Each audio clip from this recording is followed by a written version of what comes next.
My husband kept joking that he would leave me for my best friend if he ever had a chance, so I packed his bag and said, "Do it now."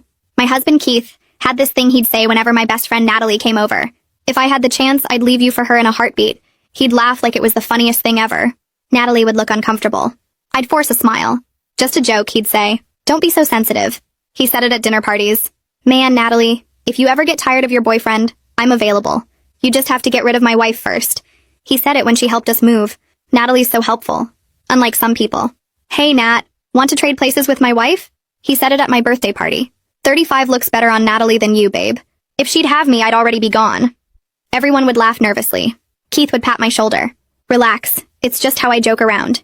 You know I love you. But he kept saying it. Every single time she was around. Sometimes even when she wasn't.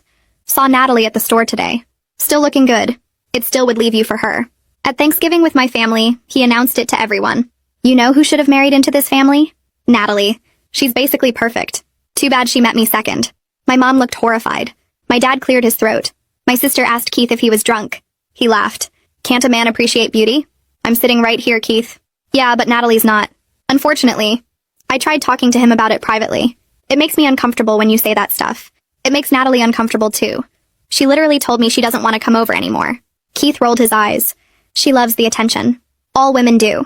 She doesn't love it, Keith. She has a boyfriend. She thinks you're creepy. I'm not creepy. I'm honest. If honesty bothers you, that's your problem. The next week, Natalie came over to help me prep for a work presentation. Keith came home early. Well, my two favorite ladies. Natalie, have you reconsidered my offer? What offer? She asked. To run away together. Leave all this behind. Start fresh. Just you and me. She looked at me desperately. I stood up. You know what, Keith? Let's do it. What? You keep saying you'd leave me for Natalie if you had the chance. Here's your chance. He laughed nervously. I'm kidding around. No, you've said it 43 times in the past 6 months. I've been counting. You told my parents. You told your parents. You told our neighbors. So let's stop joking and make it real. That's when I went to our bedroom and started packing his suitcase. What are you doing? He called out. Giving you what you want. Your chance with Natalie. I threw his clothes in the bag. His toiletries. His phone charger. Keith followed me, getting frantic. Stop it. This is insane. I'm not doing anything. You're being crazy. Crazy? You just told me you'd leave me for her. Again. So leave. I dragged the suitcase to the living room where Natalie was sitting. Frozen. Here's his stuff, Natalie. He's all yours. Natalie stood up immediately. I have a boyfriend, Keith. I've told you this 100 times. I'm not interested. Never have been. Never will be. But Keith said you love the attention, I said. He said all women love it. Is that what you think? She asked him. That I enjoy you making those comments? That I like you talking about leaving your wife for me? Keith was getting red. It's just jokes. Everyone knows that. Your wife doesn't think it's funny. I don't think it's funny. Who exactly thinks it's funny? He didn't answer. I pushed the suitcase toward him. Go ahead. Ask her out. This is your big chance. The one you've been talking about. He looked between us. This is ridiculous. You're both overreacting. Natalie pulled out her phone. Should I call Tom? Tell him you're propositioning me again? Again? I asked. He does this when you're not around too, Natalie said. Asks me to coffee. Texts me about how much better I'd be for him. Shows up at my gym. Keith went pale. Natalie grabbed her purse and coat without saying anything else. She walked past Keith and stopped next to me for just a second. I'm sorry, she said quietly. This isn't your fault, I told her. She squeezed my hand, and then she was gone. The door clicked shut behind her. The sound felt loud in the quiet apartment. Keith stood there looking at the closed door like he couldn't believe what just happened. I stared at the suitcase sitting between us on the floor. His clothes were stuffed inside, some of them hanging out because I'd packed so fast. The zipper was still open. Keith turned to look at me and tried to smile. Okay, he said. That got a little out of hand. We're all being dramatic here. I didn't move. 43 times, Keith. That's not dramatic. That's a pattern. He waved his hand like he was brushing away smoke.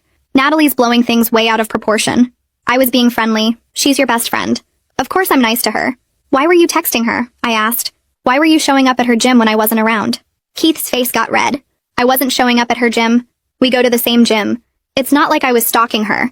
You asked her to get coffee multiple times. You told her she deserves better than Tom. His mouth opened and closed. Those texts were taken out of context. What context makes that okay? I asked. You're married to me. She has a boyfriend. What context makes any of that appropriate? Keith ran his hands through his hair. Look, maybe I was too friendly, but Natalie's making it sound creepy when it wasn't. I just think she's cool and I wanted to be friends. I pulled out my phone. Fine. Let's call Tom right now. You can explain to him how you were just being friendly. Tell him about all those texts. Tell him about the coffee invitations. Tell him how you keep saying you'd leave me for his girlfriend. Keith went pale again. His whole face lost color. Don't call Tom. Why not? I said. If it's all innocent, Tom should know. Right. Keith held up both hands. Okay, maybe I crossed some lines. But I never meant anything by it. I love you. You know that. Then why do you keep telling everyone you'd leave me for Natalie? He didn't have an answer. His mouth moved, but nothing came out. If you love me, why would you say that to my parents? To your parents? To our neighbors? At my birthday party? Keith looked down at his feet. I don't know. It was stupid. But it was just talk. Just talk that hurt me every single time. Just talk that made Natalie so uncomfortable she stopped coming over. Just talk that you kept saying even after I asked you to stop. He looked up at me. I'm sorry. I really am. I'll never say it again. I promise. You need to leave, I told him. What? You need to leave tonight so I can think. This is my apartment too, Keith said. His voice got louder. You can't just kick me out. Your suitcase is already packed. You can stay at your parents' house or get a hotel, but you're not staying here tonight. Keith started pacing back and forth. This is crazy. You're overreacting to some stupid comments and texts. I'm not leaving my own apartment. Then I'll leave, I said. I started walking toward the bedroom, but Keith stepped in front of me. Wait. Just wait. Let's talk about this like adults. We've been talking, I said, for an hour. And you still don't get it. You harassed my best friend. You disrespected me in front of everyone we know. And you think I'm overreacting. Keith grabbed my arm. Not hard, but enough to stop me. I looked down at his hand and then up at his face. Let go of me. He dropped his hand immediately. I'm sorry. I just don't want you to leave. I don't want this marriage to end over something so stupid. It's not stupid to me, I told him. And right now, I need you to go. We went in circles for another hour. Keith argued that he had rights to the apartment. I pointed out that he'd already agreed to leave by packing his stuff. He said he'd only leave if I promised we'd talk tomorrow. I said I couldn't promise anything. He tried apologizing again, but it sounded hollow. Finally, he picked up the suitcase. Fine, I'll go. But this is ridiculous. You're throwing away our marriage because you can't take a joke. I walked to the door and opened it. Keith stood there for a minute looking at me. When I didn't say anything, he walked out. I closed the door behind him and turned the deadbolt. My hands were shaking, so hard I could barely work the lock. I leaned against the door and listened to his footsteps fade down the hallway. Then I called my sister. She answered on the second ring. What's wrong? She asked. I could hear the worry in her voice. Keith's gone. I kicked him out. Good, she said immediately. I'll be there first thing in the morning. Bring coffee. I'll bring a whole breakfast. Are you okay? I don't know. I think so. My sister was quiet for a second. You did the right thing. Call me if you need anything tonight. Okay, I mean it. Anything. Even if it's 3 in the morning. Thanks. I love you. Love you too. I hung up and looked around the apartment. It felt different already. Quieter. Emptier. I went to the bedroom and lay down on top of the covers with my clothes still on. Every time I closed my eyes, I saw Keith's face when he made those comments. The way he'd laugh like it was so funny. The way everyone else would laugh too because they didn't know what else to do. I thought about all the times I'd smiled and pretended it was fine. All the times I'd told myself he didn't mean it. All the times I'd made excuses for him because it was easier than fighting. My phone buzzed around midnight. 3 texts from Keith. You're overreacting. This is insane. I'm coming home tomorrow whether you like it or not. I turned my phone face down and stared at the ceiling. Sleep didn't come. I just lay there replaying every comment, every joke, every time he'd said Natalie's name with that tone in his voice. The sun was barely up when my sister knocked on the door. I'd been awake the whole time. I opened the door and she took one look at my face. Oh, honey, she said. She was holding 2 coffee cups and a bag from the bakery down the street. She set everything on the counter and hugged me. I started crying. I couldn't help it. Everything just came out. She held me and didn't say anything. When I finally stopped, she handed me a coffee. I never liked how Keith talked about Natalie. None of us did. Why didn't anyone say anything? We did. You were there. Mom said something at Thanksgiving. Dad looked uncomfortable every time. I asked Keith if he was drunk. He just laughed it all off. I know. I should have pushed harder. I should have told you privately. I wiped my eyes. It's not your fault. It's his. My sister squeezed my shoulder. I'm glad you finally stood up to him. My phone rang around 10. Natalie's name showed up on the screen. I answered. Hey. Hey. Are you okay? I'm okay. Are you? Yeah. Tom knows everything now. I showed him all the texts. How did he take it? He wanted to drive over to Keith's parents' house and punch him. I almost let him. I laughed even though nothing was funny. Can I come over? Natalie asked. I want to show you something. Sure. She got there 20 minutes later. Her eyes were red like she'd been crying too. She sat down on the couch and pulled out her phone. I need to show you all of it. Not just what I mentioned yesterday. There's more. She handed me her phone. The messages went back months. 4 months at least. Keith asking her to get coffee. Natalie saying no. Keith asking again a week later. Natalie saying she had a boyfriend. Keith saying Tom didn't appreciate her like he would. Natalie telling him to stop. Keith saying he was just being nice. Over and over. The same pattern. I scrolled through 30 texts. Maybe more. My stomach turned. They were flirty. They were persistent. They were sent when Keith knew I'd be at work or busy with something else. Every single one came during times when he knew I wouldn't see him on his phone. I handed the phone back to Natalie. I feel sick. I'm so sorry. You have nothing to be sorry for. I should have told you sooner. You told me when you were ready. That's what matters. Natalie wiped her eyes. I kept thinking he'd stop. That if I just ignored him, he'd get the hint. But he never did. I know. The messages made everything worse. Not just because of what they said, but because of when he sent them. Every single one was calculated. Sent when I was at work. When I was at my mom's house. When I was busy with something and wouldn't notice him on his phone. He'd planned it all out. He'd known exactly what he was doing. And he'd done it anyway. Natalie put her phone away and looked at me with red eyes. I kept hoping he'd just stop. That if I ignored him enough, he'd realize I wasn't interested and leave me alone. But he never did. I reached across the couch and squeezed her hand. This isn't your fault. You told him no. Multiple times. He chose to keep going. I know, but I should have told you sooner. I was scared you'd think I was making it up or trying to cause problems. Natalie wiped her face. You're my best friend. I didn't want to ruin your marriage over something I thought might just go away. It wouldn't have ruined my marriage. Keith ruined it himself. I'm not mad at you. I'm mad at him for putting you in this position. For making you uncomfortable when you should have felt safe around us. She nodded and we sat there for a minute without talking. My sister knocked on the door around noon. She came in with her laptop bag and a determined look on her face. Okay, we're documenting everything. Every comment, every text. Every time he showed up somewhere Natalie didn't expect him. We need dates, locations, and who else was there to see it. My sister sat up at the kitchen table and opened a spreadsheet. Natalie pulled out her phone again and started reading dates off the text messages. Keith had sent the first one 4 months ago. Just checking in. Hope you're doing well. Natalie had responded politely. Thanks. I'm good. Hope you and my friend are well too. The next text came 3 days later. Want to grab coffee sometime? Just as friends.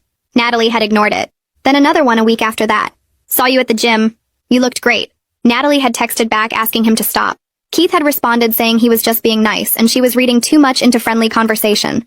The pattern continued for months. My sister typed everything into the spreadsheet with dates and exact wording. Then we moved on to the verbal comments. I remembered most of them because they'd made me so uncomfortable. Thanksgiving at my parents' house. My birthday party. The housewarming when we moved into this apartment.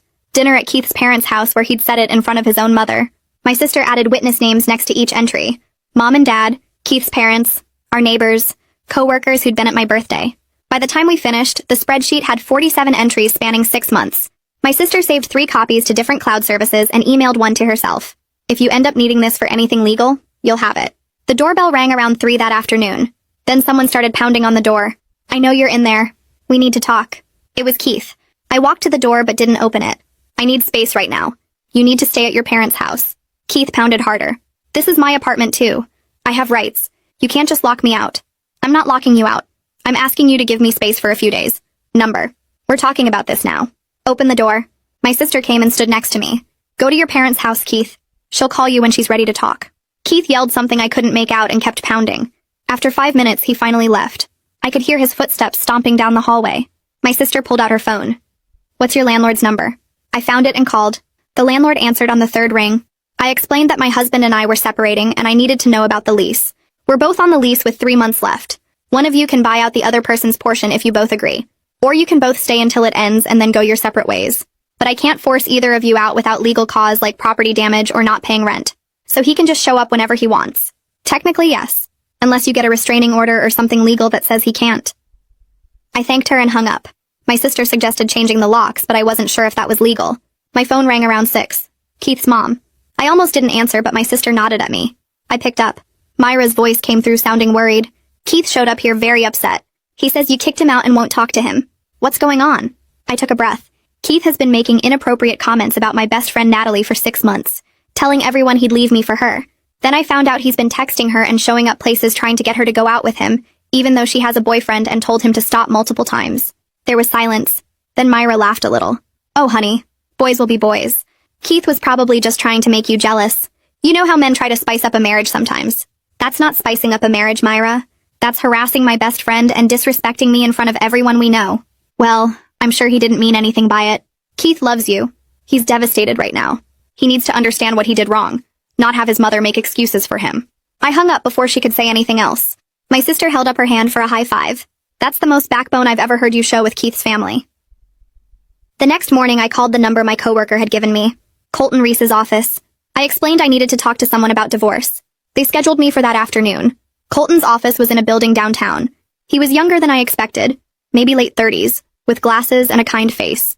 He listened while I explained everything, the comments, the texts to Natalie, Keith's refusal to see why any of it was wrong. When I finished, Colton leaned back in his chair. I'm sorry you're going through this. Keith's behavior is definitely awful. But the good news is the divorce itself should be pretty straightforward. You've only been married 2 years.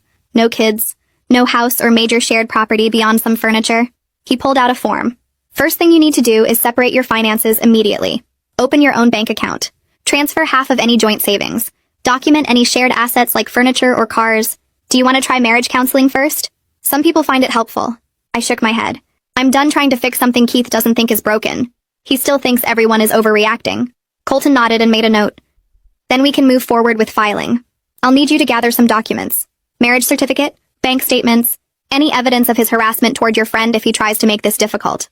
I went straight from Colton's office to the bank, opened a new account in just my name, logged into our joint account online, and transferred exactly half the savings. My phone started buzzing 10 minutes later. Keith, you're stealing from me. That's our money, I texted back. I'm protecting my half. You should do the same with yours. He called. I didn't answer. He texted again saying I was being crazy and unreasonable. I put my phone on silent. That evening, Natalie called. I told Tom everything. Showed him all the texts. He wants to drive to Keith's parents' house and punch him. How did he take it? He's mad he didn't notice sooner. I told him months ago that Keith made me uncomfortable, but I guess I downplayed it. Tom thought it was just awkwardness, not that Keith was actually trying to get me to cheat. Tom called me an hour later. Hey, I just wanted to apologize. Natalie told me everything and I feel terrible. She mentioned Keith made her uncomfortable a while back, but I didn't realize he was actively pursuing her. I thought it was just weird vibes. You don't need to apologize. You didn't do anything wrong. I know, but I should have paid more attention. Should have asked more questions when Natalie seemed uncomfortable around him. Tom paused. For what it's worth, Natalie and I both want to stay friends with you no matter what happens with your marriage. I felt my eyes get wet. That means a lot. I was worried I'd lose you both. Never. Keith's the one who screwed up here. Not you. I hung up with Tom feeling something loosen in my chest. The next morning my phone rang again. Keith's dad, Quentin. I almost didn't answer, but something made me pick up. His voice was quieter than usual. I heard what happened. I wanted to call and say I'm disappointed in my son's behavior. I didn't know what to say for a second. That's not what I expected. Myra called me furious about you kicking Keith out. Then I talked to Keith himself and he told me his version.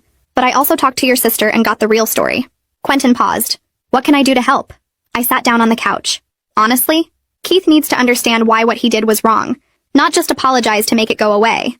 I know. I raised him better than this. His mother is making excuses, but I won't. If there's anything you need, you call me. We said goodbye and I felt weird about it. Keith's own dad was taking my side. 2 days later, my mom called. Your sister told me everything. Do you need to come stay with us for a while? Get away from that apartment? I'm not leaving, Mom. Keith's the one who messed up. He should be the one dealing with the inconvenience. There was a pause and then she said something that made my throat tight. I'm proud of you for standing your ground. You've always been too nice, too willing to keep the peace. It's about time you put yourself first. That weekend, Keith texted. Can we meet for coffee? Talk like adults about this? I stared at the message for a long time. My sister was over helping me sort through some of Keith's stuff he'd left behind. I showed her the text. She rolled her eyes. He wants to manipulate you in private. If you go, I'm coming with you.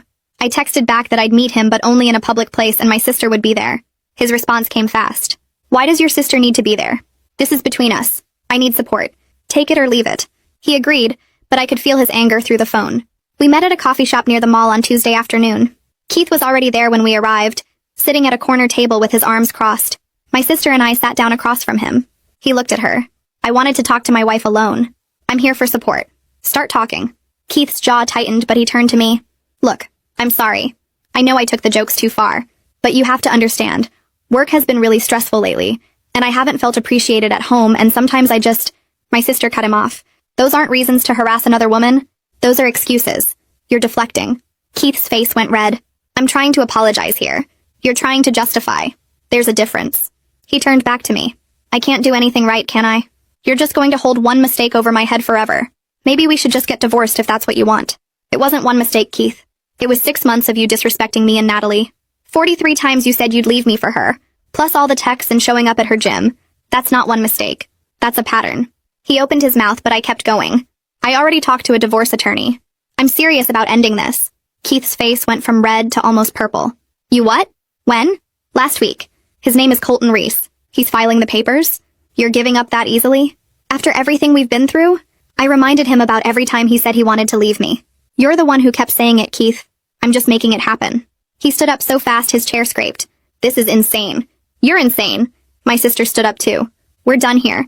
Keith stormed out and I sat there shaking. My sister put her hand on mine. You did good. At work the next day, I must have looked terrible because 3 different people asked if I was okay. During lunch, my closest work friend Sarah pulled me aside. What's going on? You've seemed stressed for weeks. I told her everything. The comments, the texts to Natalie, the divorce. She listened and then said something that made my stomach drop. My ex-husband did something similar. Kept making comments about my younger coworker. I asked him to stop and he said I was being jealous and insecure. The comments never stopped. They just got quieter. I ended up divorcing him 2 years later. I wished I'd done it sooner. The next morning, a delivery guy showed up at my office with a huge bouquet of roses. The card said he was sorry and wanted to work on the marriage. I looked at them for about 10 seconds.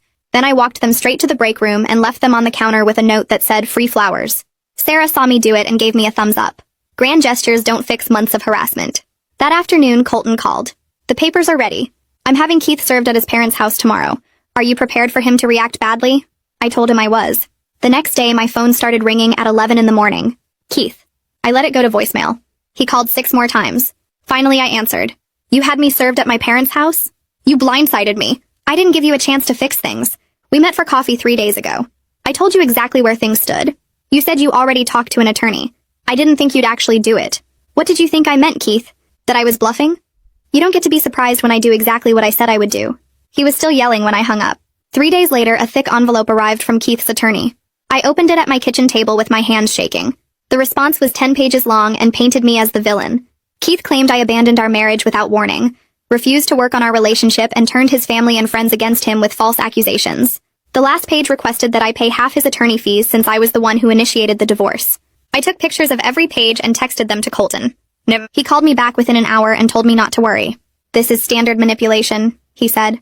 Keith's trying to make you feel guilty and maybe scare you into backing down. We have documentation of his behavior toward Natalie going back months.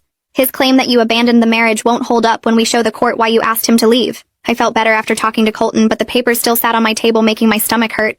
Natalie started calling me every other day just to check in. She'd ask how I was doing and if I needed anything. During one call, she told me she was willing to testify about Keith's harassment if the divorce got complicated. I really hope it doesn't come to that, I said. But knowing you have my back means everything. She said she felt partly responsible for not telling me about the texts sooner. I reminded her that Keith was the only one responsible for Keith's behavior. Tom sent me a text saying the same thing and added that he and Natalie wanted to take me out to dinner once things settled down. Having their support made the whole process feel less lonely. I made an appointment with a therapist named Amanda Wilcox that my insurance covered. Her office was in a small building near the library with plants in every corner and soft lighting that didn't make my head hurt. During our first session, I told her everything about Keith's comments and the divorce. She listened without interrupting and then asked me why I thought I tolerated his behavior for so long. I don't know, I said. I guess I thought it would stop if I just ignored it. She wrote something in her notebook and said we'd work on recognizing patterns where I minimized my own feelings to avoid conflict. That hit hard because I knew she was right. At our second session, Amanda gave me homework. She wanted me to write down every single time I felt uncomfortable with Keith's behavior, but stayed quiet instead of speaking up. I thought it would be maybe a page. It ended up being 3 full pages front and back.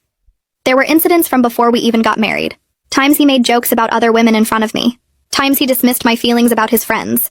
Times he compared me unfavorably to his ex-girlfriend. Seeing it all written out made me realize the Natalie situation wasn't a one-time thing. It was just the latest and most obvious example of something that had been happening our entire relationship. The next Tuesday, I was home alone working on my laptop when someone knocked on the apartment door. I looked through the peephole and saw Keith standing there holding an empty box. I opened the door with the chain still on. You need to coordinate through the attorneys if you want to get your stuff. He pushed against the door. I just need to grab a few things real quick. This is still my apartment too. I told him he couldn't come in, but he pushed harder and the chain popped off. He walked past me into the bedroom and started going through the closet, pulling out shirts and shoes. I stood in the doorway feeling my heart pound. You can't just show up here whenever you want. He didn't even look at me. I'm getting my property. You don't get to keep me out of my own home. I backed into the living room and grabbed my phone. I called Colton from the bathroom with the door locked while Keith banged around in the bedroom. Colton answered on the second ring and I told him what was happening. He said Keith just violated the separation agreement by entering without notice and proper coordination. Stay on the phone with me until he leaves, Colton said. If he tries to get into the bathroom or threatens you in any way, I'm calling the police. Keith finally left 20 minutes later with his box of stuff. The apartment felt contaminated after he was gone. I kept looking at the broken door chain and feeling unsafe in my own home.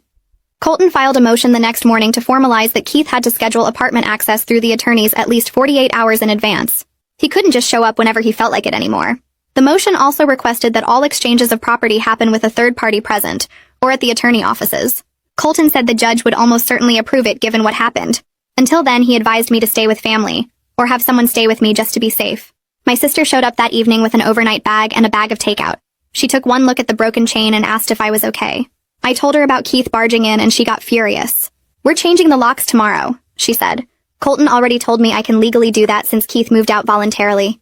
She stayed with me for 4 days, and I was grateful because I jumped every time I heard footsteps in the hallway. We got a locksmith to come out and install new deadbolts on both the front door and the bedroom door. My sister also bought me a door stopper wedge and showed me how to jam it under the door for extra security. Having her there made me feel less alone and less scared. While my sister was staying over, I started noticing Keith's social media posts. He was putting up vague stuff about how his wife didn't appreciate him and gave up on their marriage too easily. One post said something about how modern women bail at the first sign of trouble instead of working through problems. Another one talked about how he was the victim of a smear campaign. My phone started blowing up with messages from mutual friends asking what was going on. At first I thought about just staying quiet and not engaging. But then I realized I was doing the same thing I always did with Keith. Staying quiet to keep the peace and protect his reputation while he controlled the narrative. I decided to tell the truth instead. When people reached out asking about the divorce, I gave them the facts. I explained that Keith spent 6 months telling everyone he'd leave me for Natalie, including at family gatherings and dinner parties. I told them about the private texts he sent her asking her to coffee, and telling her she deserved better than Tom. I mentioned that he showed up at her gym even after she told him to stop. I didn't embellish or make things sound worse than they were. I just stated what actually happened. The response was overwhelming. Almost everyone said they always thought his comments were inappropriate but didn't know how to address it. Several people apologized for not speaking up when Keith made those jokes in front of them. A few said they'd stopped inviting us places because Keith's behavior toward Natalie made everyone uncomfortable. 2 of Keith's friends reached out privately with apologies. One guy named Jonathan said he thought Keith was just being crude and didn't realize Keith was actually pursuing Natalie behind my back. He felt terrible for laughing at some of the jokes and said he should have shut it down instead. The other friend said something similar. He explained that he assumed Keith's comments were just locker room talk and didn't understand the extent of the harassment. Both of them said they'd testify on my behalf if I needed them to. I thanked them and said I appreciated their honesty even though it came late. It felt validating to hear other people confirm that Keith's behavior wasn't normal or acceptable. For months he'd made me feel like I was being too sensitive. Now I had proof that other people saw exactly what I saw. Keith's posts on social media got worse over the next week. He started writing long paragraphs about how his wife turned all their friends against him with lies. One post said something about cancel culture and how nobody cares about men's side of the story anymore. Another one claimed I destroyed his reputation because I couldn't handle a little teasing. My phone kept lighting up with screenshots from friends who were seeing the posts. Each one made Keith look more unhinged than the last. I forwarded everything to Colton, who told me to keep documenting but don't respond publicly. He said Keith was basically building a case against himself by showing how unstable he was acting. I took screenshots of every single post and saved them in a folder labeled with dates and times. It felt good to have that evidence even though reading the posts made my stomach turn. The mediation session happened 2 weeks later at Colton's office. Keith showed up with his attorney, who immediately started painting me as the bad guy. She said I was vindictive for changing the locks and refusing to even consider reconciliation. She kept using words like unreasonable and cold-hearted while Keith sat there nodding along. I stayed quiet and let Colton handle it. He pulled out the printed timeline we'd made showing all 43 comments Keith made about Natalie with dates and witnesses. Then he showed the text messages Keith sent to Natalie over 4 months asking her to coffee and telling her she deserved better than Tom. He added the gym incidents where Keith showed up knowing Natalie's schedule. Keith's attorney's face went from confident to deflated in about 30 seconds.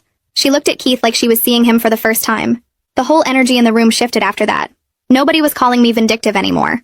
We reached a settlement after 3 hours of back and forth. Keith would take his car and all his personal belongings. I got to keep the furniture we'd bought together and stay in the apartment until the lease ended in 3 months. We split the savings account exactly in half, which came out to about $4,000 each. Keith's attorney drew up the paperwork right there.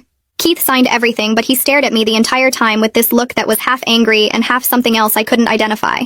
His hand shook a little when he was writing his signature. I signed my parts without looking at him once.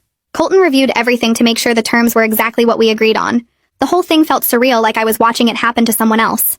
After the mediation ended, I walked out to the parking lot to get in my car. Keith must have followed me because suddenly he was right there blocking my driver's side door. He said I ruined his entire life over nothing. That I threw away our marriage because I couldn't take a joke. That everyone would see eventually that I was the problem, not him. I looked at him standing there and felt absolutely nothing. I told him he ruined his own life by refusing to respect boundaries and treating people like they didn't matter. Then I walked around to the passenger side and got in that way. He was still talking when I started the engine and backed out of the parking space. I could see him in my rearview mirror standing there alone in the parking lot. My mom came over the next weekend to help me pack up Keith's remaining stuff that he hadn't grabbed yet. We went through the closet and found old t-shirts and a jacket he'd forgotten. In the back of his nightstand drawer, my mom pulled out a small notebook. She opened it and her face went strange. She handed it to me without saying anything. Inside, Keith had written down Natalie's work schedule for the past 3 months. He had her gym times listed by day of the week. There were notes about what coffee shop she went to on Thursdays and what grocery store she used. My skin started crawling looking at all those details written in Keith's handwriting. This wasn't casual interest or harmless jokes. This was calculated stalking behavior. I took pictures of every page before putting the notebook in the box with his other things. My mom hugged me and said she was glad I got away from him. I sent a message to Keith's parents that night. I thanked Quentin for being supportive and trying to talk sense into Keith. I explained that I really did try to make the marriage work, but I couldn't stay with someone who wouldn't admit he did anything wrong. I said I hoped they understood, even though I knew this was hard for them too. Myra responded within an hour with a message calling me cold-hearted and selfish. She said I gave up on her son when he needed support, and I would regret destroying our family. Quentin's response came the next morning. All he wrote was, "I understand, and I'm sorry this happened." That was it, but somehow it meant more than a long explanation would have. The divorce got finalized 6 weeks after I packed Keith's suitcase that first night. Colton called me at work to tell me the judge had signed everything. He said it was one of the faster uncontested divorces he'd handled in his career. I asked him if that meant something, and he said it usually meant the other party knew they couldn't defend their behavior if things went to court. Keith never fought the terms we'd agreed to in mediation. He just signed and let it go through. Part of me had expected him to drag it out or try to make things difficult, but he didn't. Maybe his attorney told him he didn't have a case. Maybe he finally realized how bad everything looked written down in legal documents. Natalie and Tom invited me over for dinner the night after the divorce was final. They had champagne and made my favorite pasta dish. We sat around their table and Tom made a toast to better judgment in future relationships. Natalie laughed and said her next friend's husband better be completely boring and appropriate. No more jokes about leaving wives. No more showing up at gyms uninvited. Just normal, boring, appropriate behavior. We all clinked glasses and I felt lighter than I had in months. These were real friends who had my back even when things got messy and uncomfortable. I hadn't lost anything important by leaving Keith. I'd actually gained clarity about what real friendship looked like. Amanda helped me understand something important during one of our therapy sessions. She said I felt lighter now because Keith's constant comments had been designed to keep me insecure. When someone repeatedly tells you they'd leave you for someone else, it makes you grateful they stay. It makes you try harder to be good enough. It keeps you off balance and afraid to stand up for yourself because what if they actually leave? That's emotional manipulation even if the person doing it doesn't realize that's what they're doing. Keith's behavior wasn't about Natalie at all. It was about controlling me by making me feel like I wasn't enough. Understanding that made something click into place in my brain. My sister convinced me to take a weekend trip to the beach with her 2 weeks after the divorce was final. I hadn't taken a real vacation in 2 years because Keith always said we couldn't afford it. We needed to save money for a house eventually. We had to be responsible. But now I was looking at my bank account and realizing I actually had more money than I did when I was married. I wasn't paying for Keith's stuff anymore. I wasn't covering his share when he came up short. The irony wasn't lost on me that being single gave me more freedom and more money than being married ever did. My sister and I drove to the coast and spent 3 days walking on the beach and eating seafood and not talking about Keith at all. It felt like the first real break I'd had in years. A few days after I got back from the beach, I ran into one of Keith's friends at the grocery store. He was standing by the produce section and looked uncomfortable when he saw me. He walked over and said he wanted to apologize for not speaking up about Keith's comments when we were all together. His girlfriend had pointed out how wrong they were, but he hadn't wanted to cause problems at the time. Now he felt bad about staying quiet when he should have said something to Keith privately. I told him I appreciated him saying that and it wasn't his responsibility to fix Keith's behavior, but it meant something that he recognized it was wrong. He nodded and said his girlfriend was right about a lot of things, and he was trying to be better about calling out his friends when they crossed lines. The next week, my phone buzzed with a text from a number I didn't recognize. It was Keith asking if we could talk about getting back together because he'd been doing therapy and working on himself. He said he understood now what he did wrong and wanted a chance to show me he'd changed. I stared at the message for about 10 seconds, then blocked the number without responding. His growth wasn't my responsibility anymore, and I didn't owe him a conversation about it. Whatever work he was doing in therapy was for him, not for us, because there was no us anymore. I started redecorating the apartment the following weekend, to make it feel like mine instead of ours. Natalie came over with paint samples and we picked out a soft gray-blue color for the bedroom that Keith had always said was too bold. We spent Saturday afternoon painting while music played from my phone and laughing about how such a small change made the whole space feel different. She stood back and looked at the finished wall and said it was perfect, and she couldn't believe Keith had stopped me from doing this years ago. I told her it felt good to make choices without someone shooting them down or making me feel stupid for having preferences. During my next session, Amanda and I worked on recognizing red flags I'd missed early in my relationship with Keith. She had me write down times he made jokes at my expense, then called me sensitive when I objected. The list got long fast and included comments about my cooking, my work, my family, and how I looked in certain outfits. Amanda explained that jokes at someone else's expense aren't actually jokes, and they're designed to make the other person feel small, while the joke teller gets to hide behind humor. I was learning that someone who really cared about me wouldn't want to make me feel bad even as a joke.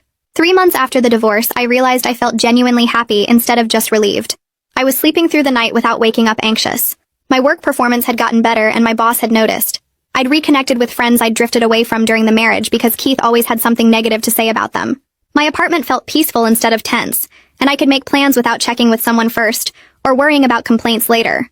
One afternoon, Natalie told me Keith had tried to contact her again through a mutual friend. The friend had passed along a message asking if Natalie would be willing to get coffee now that Keith was single. She'd shut it down immediately and told the friend not to pass along any more messages, then blocked Keith on every platform she could think of. I felt sick hearing it, but also validated because it proved his interest in her was never just jokes like he'd claimed. He actually thought now that we were divorced she might be interested, which showed he'd learned nothing. I started going on a few casual dates, but I wasn't rushing into anything serious. Amanda said taking time to rebuild my sense of self outside of marriage was healthy and important. I was enjoying learning who I was without Keith's constant comments about everything I did or said or wore. Dating felt different now because I knew what red flags to watch for, and I wasn't desperate for someone to validate me. My lease ended in late summer, and I moved into a smaller apartment that was entirely mine. My family and friends showed up to help me move boxes and furniture. My dad carried in the last lamp and said he was glad to see me smiling again because I'd looked exhausted during the marriage. My sister agreed and said I seemed lighter now, like I wasn't carrying around stress all the time. The new place was cozy and affordable, and I decorated it exactly how I wanted without anyone telling me my choices were wrong. 2 weeks after the move, I got called into my boss's office and thought something was wrong. Instead, she told me I was getting a promotion I'd been passed over for twice while married to Keith. She said she'd noticed a positive change in my confidence and initiative over the past few months, and the improvement was significant. I thanked her and walked back to my desk, trying not to cry, because I knew exactly why my performance had suffered before. I'd been too anxious and distracted dealing with Keith's behavior to focus properly on work. 6 months after the divorce, Keith sent one final email saying he finally understood what he did wrong, and he was sorry. He wrote 3 paragraphs about his therapy insights, and how he recognized his pattern of making me feel insecure on purpose. He said he hoped I was doing well and he wished things had ended differently. I read the whole thing, felt absolutely nothing, and deleted it because his understanding came too late and wasn't my concern anymore. 2 months later, Natalie and I booked a weekend at a beach resort 3 hours away. We spent the first day lying on the sand reading books and ordering fruity drinks from the poolside bar. That evening, we got dressed up for dinner at a seafood restaurant overlooking the water and talked about everything except Keith until dessert arrived. Natalie set down her fork and looked at me across the table. I need to tell you something. She said she appreciated me believing her about the harassment because too many women have friends who choose their husbands over them in situations like this.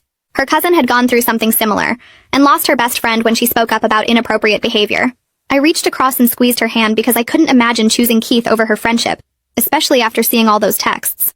The next morning, we walked along the beach collecting shells, and I realized something that surprised me less than it probably should have.